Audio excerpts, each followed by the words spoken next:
Asalaamu calaykum waraxmatullaahi tacaala wabarakaatuh. Maanta waa maalin Sabti oo taariikhdu ay ku beegan tahay 7 bisha koowaad ee 2026.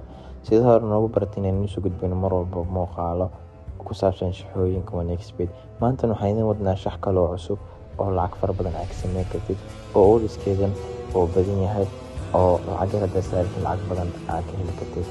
OneXBet markaasaan soo gashay kadib shaqooyinkii waxaas dhan aniga ku sameynay kooxda badinaysa iyo tan laga badinayo iyo tan gool dhalinaysa iyo tan oo bareed gelaysa, all of them aniga ku sheegay.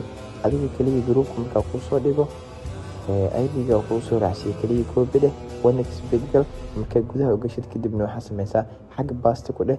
Markaa basti aad ku dhahdidna shaxda inta lacagta adiga aad rabtid saaro. Waxaa idin leeyahay guul ayaa idin rajaynaa dhammaantiina.